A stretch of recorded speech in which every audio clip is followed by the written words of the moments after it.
سلام به همه. امروز میخوام این قطره آب رو براتون بکشم. ابتدا مداد به این صورت میگیریم، اینجوری یه خطای کمرنگ میکشیم.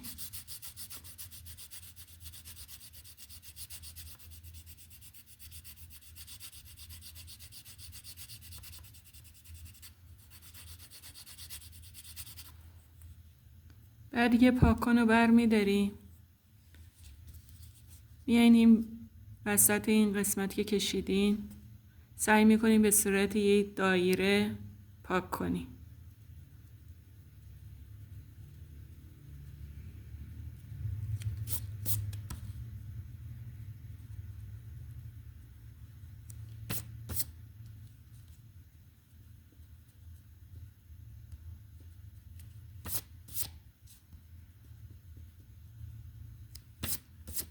به این شکل.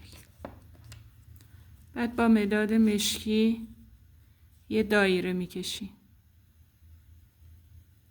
مثلا یه قطره آبه، به این شکل.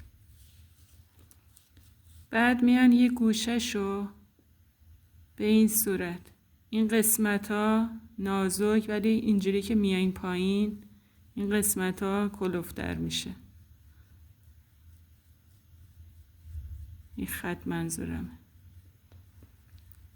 به این صورت این قسمت رو پررنگ میکنی.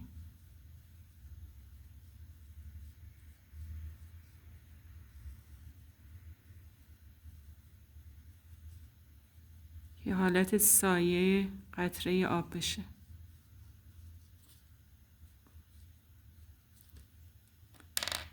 بعد میاین این وسط این گوشه، این وسط این خط میاین این گوشه یه دایره کوچیک میکشین با همون رنگی که میخواین قطره رو بکشین. یه دایره کوچیک میکشین. حالا بعدا میگم این برای چیه. بعد از این گوشه موازی با این، از این گوشه اول پررنگ بعد یواش یواش کم رنگ میکنی. هرچی میاد پایین تر این رنگا کم رنگ تر بشه.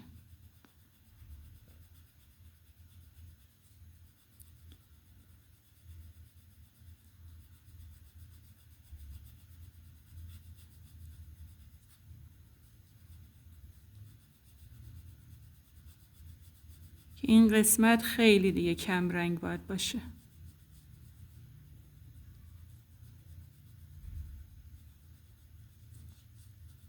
اینجا هم که از بین رفته یه ذره رنگ میکنی.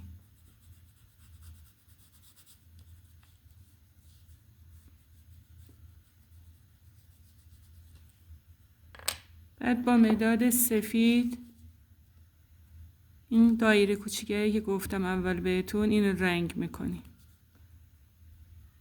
که حالت نور بشه. اگه این موقع اینجا رو دیدین پررنگ شد اشکال نداره، با پاکن یه ذره پاک میکنی.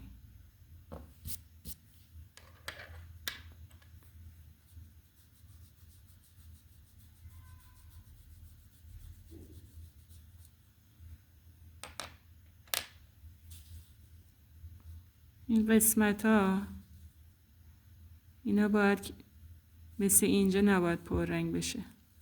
این قسمت های سایه پررنگ میکنی.